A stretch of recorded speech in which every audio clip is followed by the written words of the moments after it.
Beauty is fleeting. Well, for most of us. In our next story, we meet a 50-year-old woman who's just as gorgeous as the day she was born. Barbie, you're beautiful. You make me feel my Barbie doll is really real. Someday I'm gonna be exactly like you. Till then I know just what I'll do. Barbie, beautiful Barbie, I'll make believe that I am you. It starts out being a piece of plastic, and it really represents where we've been for the last 50 years. To me, she's somebody who can do anything and everything in the entire world. She can be a stewardess, she can be a princess, she can be a movie star, she can be on the red carpet, you know, all these different things that Barbie can do, and I think she's Superwoman. Barbie represents a lot of things to different people who look at her. Some people see Barbie as an amazingly successful global brand. To others, she's a subject for a work of art. To children, she's the figure onto which they project their adult selves. Standing 11.5 inches, Barbie first took the world by storm in 1959. Scantily dressed in her signature black and white swimsuit and high heels, Barbie was the first doll to represent adult women. By age 50, Barbie has earned a net worth of more than $3 billion and leaps off toy shelves into the arms of children every 3 seconds. But behind her lavish hair and flawless features are hidden secrets. Her connection to a German sex doll, her unrealistic proportions, and her struggle to remain politically correct.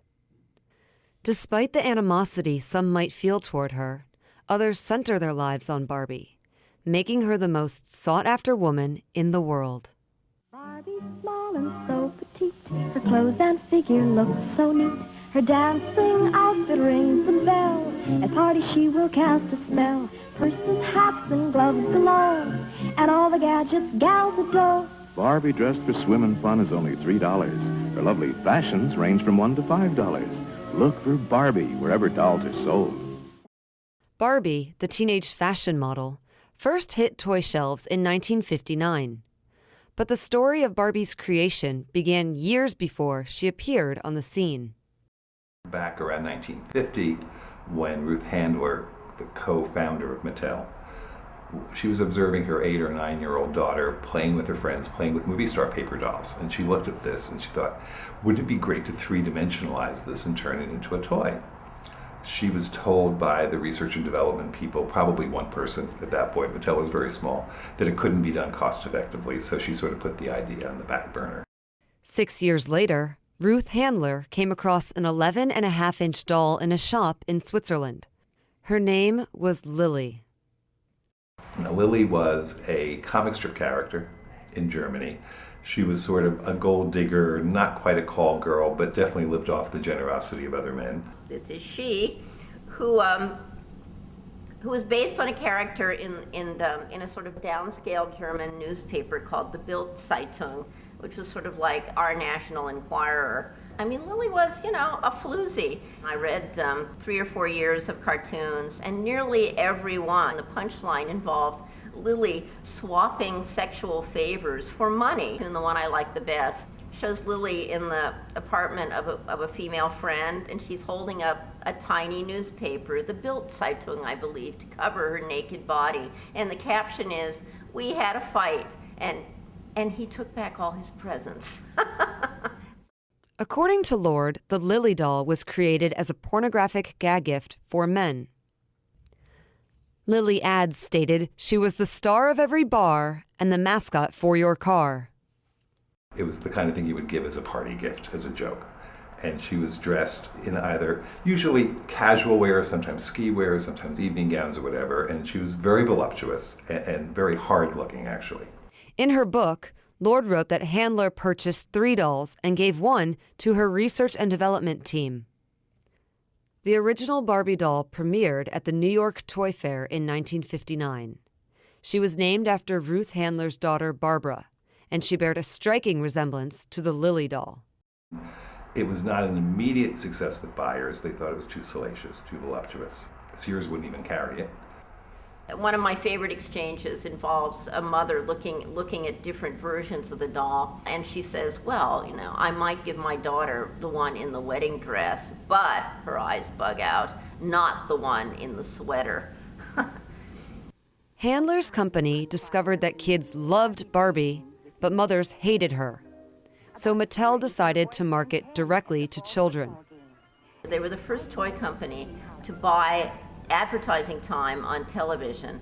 They spoke directly to children without parents as an intermediary, and that step radicalized the toy industry. Speaking directly to children was critical when the Barbie doll came out.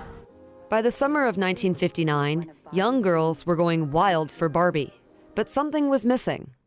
Ruth Handler started out with this idea of making the doll a blank slate in terms of personality. What they discovered over the first couple of years is that kids were writing to her in record numbers and saying what they wanted. They wanted her to have a car, they wanted her to have a house, they wanted her to have jobs other than being a teenage model, but most of all they wanted her to have a boyfriend, which kind of surprised Mattel because they really had never thought of the idea of doing a boy doll. It all started at the dance. Barbie, the famous teenage fashion model doll by Mattel, felt that this was to be a special night. And then it happened. She met Ken. And somehow she knew that she and Ken would be going together. Just like Barbie, Ken was named after the handler's son, Kenneth. Having both dolls meant that Mattel would develop a new advertising strategy. It was a huge success. And what they realized at that point is they needed to give her more of a personality, define her more. She had a boyfriend. Suddenly she was from Willow, Wisconsin. She had parents. 2 years later, she had a little sister. Then she had a best friend, Midge. Barbie's success continued, and by 1965, Mattel's sales exceeded $100 million. Her secret was adapting to current styles and fashions. And during the mid-1960s, Barbie fashions began changing. Her best friend Midge disappeared from toy shelves to reveal new dolls with hipper styles. If you take a look at the original Barbie, she is the emblem of glamour in the 1950s. And she couldn't even fit into a lot of the clothes in the 1960s. This was a time when rail-thin models like Twiggy were becoming popular. And Barbie couldn't wear those clothes. She had a sister. She had they gave her a cousin Francie who could wear the mod Carnaby Street, but Barbie was kind of, a frump from another time. She looks prettier. Then Barbie went through her first drastic makeover when Mattel introduced the new Twist and Turn Barbie in 1967. The doll had to evolve some way, and also Mattel had to sell more dolls. So in the middle 1960s, it came out with an alternative version of the doll called Twist and Turn. But what kind of a girl is the new Twist and Turn Barbie? Whatever kind of girl you want her to be. From there, Mattel introduced a Barbie with bendable arms and legs. By 1976, she had her last drastic makeover, giving her a wide-open smile and painted eyes that looked straight ahead. I think Malibu Barbie, which was the first doll that defiantly looked straight ahead, the eyes that were downcast and to the side on the original Barbie sort of reflect her origins. But the change in Barbie's glance, I think, was very much a reflection of the sexual revolution, because by 1970, you could have that body and still look defiantly straight ahead. But as Barbie grew older, so did her fans. And by the 1980s, a new generation of Barbie collectors emerged. When I was a little kid, my mom and dad used to buy my sister and I tons of Barbies for Christmas. And we just started playing with them. And I just enjoyed Barbie so much because I could do and be whoever I wanted with Barbie. And so it just kind of started to parlay as I got older into more like collecting them and saving them in the box. Along with Barbie collecting came the first Barbie convention. Fisher is just one of the more than 100,000 Barbie doll collectors, half of whom spend $1,000 a year, according to Mattel. I have 550 dolls, So if you averaged over the amount of dolls I have per doll, maybe $40 or something at $5.50. You're looking at, pretty sizable amount of money. And so if I sold it, it'd probably be worth a little bit more. Fisher says her collection is worth an estimated $25,000. Collectors spend anywhere from, honestly, $100 a year to several $1,000s a year in terms of new dolls. In terms of if they collect vintage being from 59 to 72, it again could be anywhere from $100 to $10,000 a year. It just depends how aggressively they're building their collection. And in 1988, Mattel began capitalizing on this new breed of Barbie collectors by introducing the Happy Holidays Barbie and other collectible lines which showcased elaborate fashions. Fashion does play a lot, especially in some of my collecting books that I have. They have a breakdown of all the clothes that you can actually purchase as well, and they are worth lots of money.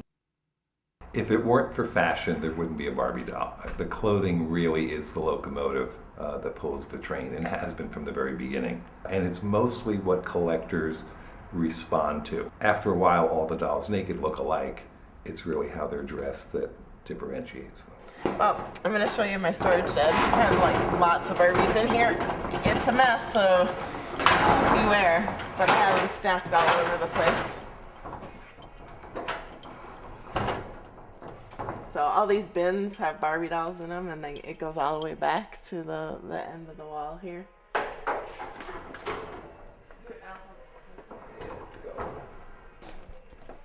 And then this is like an older doll too. I got it from that one girl who was selling her Barbies. This is the Troll Barbie. This is back from 1992. So yeah, I have years ranging in years from the 60s to, the present day. More focusing probably from the 70s on, but this one I got in Texas. So I get them all over the place.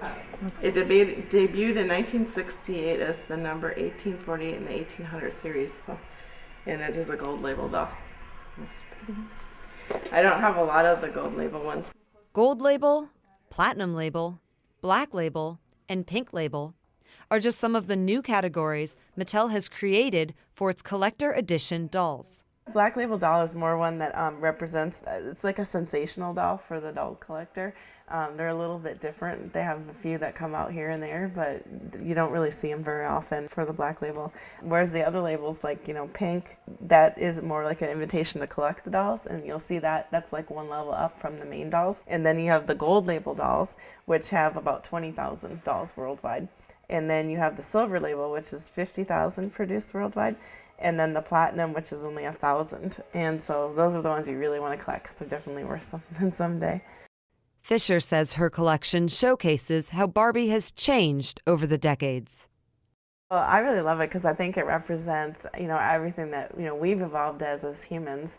I mean, it's like a time capsule, right, where you stick in a newspaper or something, and then you can see, 40 years down the road what's actually transpired. It definitely shows how much we've evolved over the years. It represents, American culture. I mean, there's over 50 years of Barbie, and you can see them as they transgress over the entire, 50 years.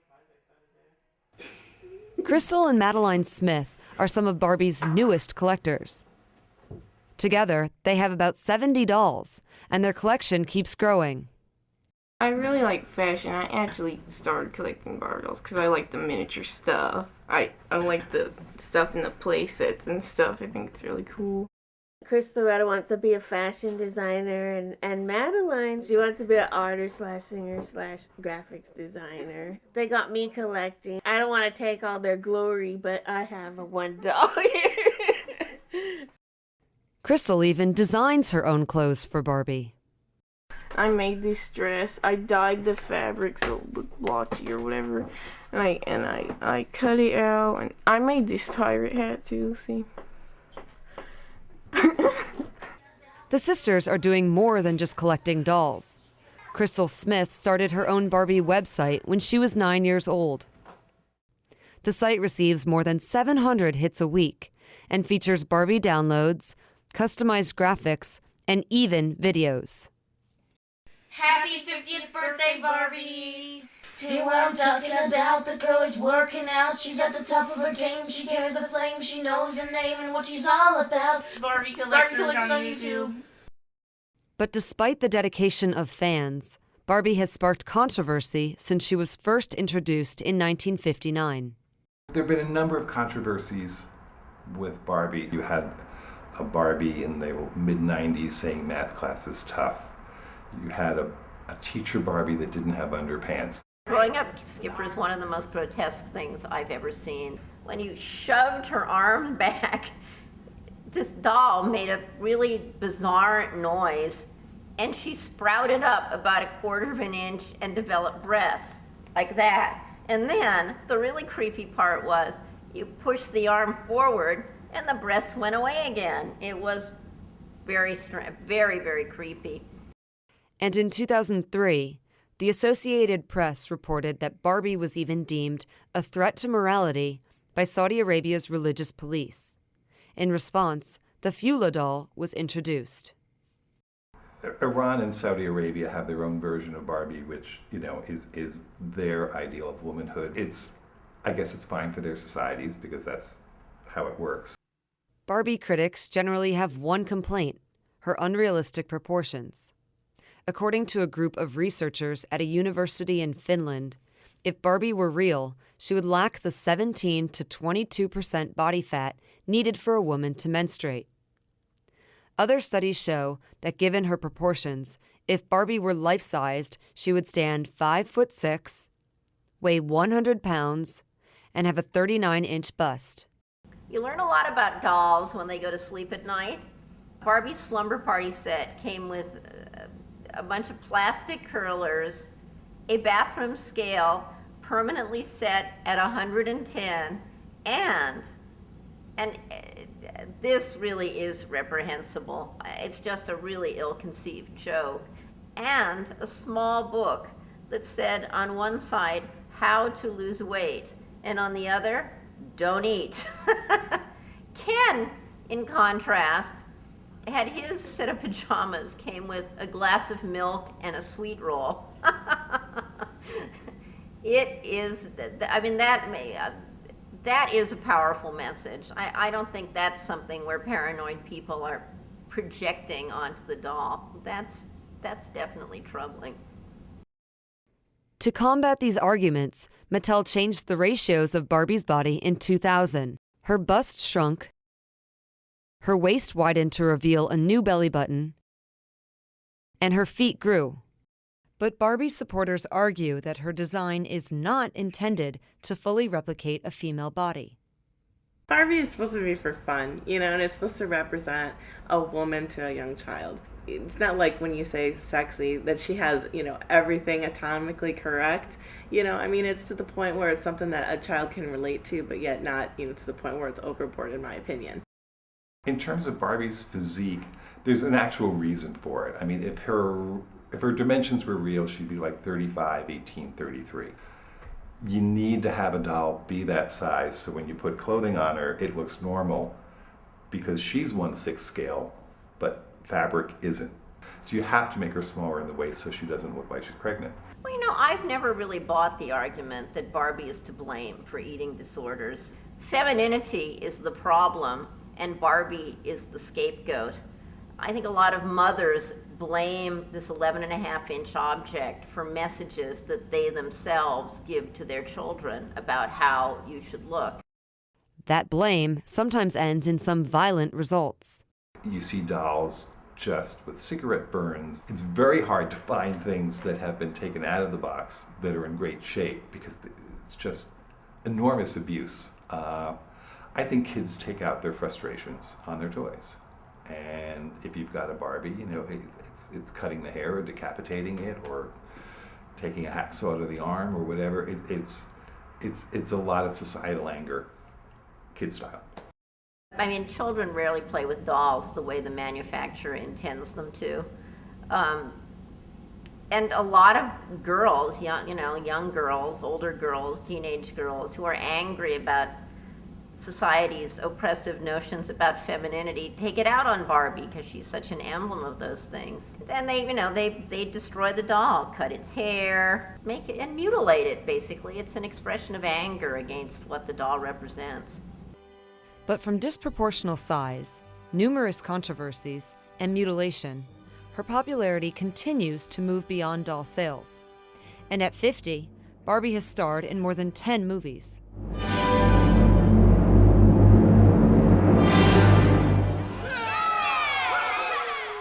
Since her creation, Mattel has sold more than 1 billion dolls. It is estimated that 99% of American girls own a Barbie, making Barbie the most sold fashion doll of all time.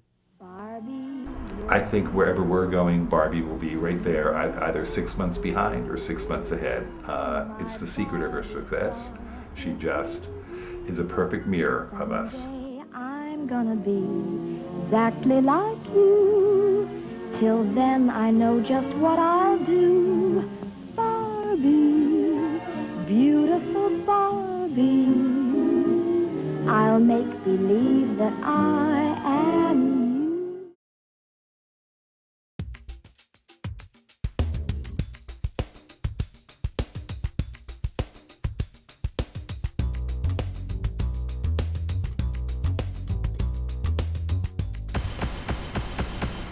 That's it for this edition of Impact, but be sure to check out our website at uscimpact.org. Now let's take a look at some of our upcoming stories. You're driving down Wilshire Boulevard and there's 40,000-year-old dead animals on the sidewalk pretty much. It's unlike any place in the world. When you're carrying a big heavy bucket filled with saber-toothed cat bones, and that's definitely rewarding. I had this idea to start a program that would help disadvantaged residents in Los Angeles. They're free art classes that are brought to Skid Row so that low-income residents can generate more income by learning how to make quality pieces of artwork that can sell. My boyfriend says, you just think you're just a badass because you're all fine during the day, and then you just put on your skates and you just turn into a badass. He's definitely noticed a change since starting roller derby.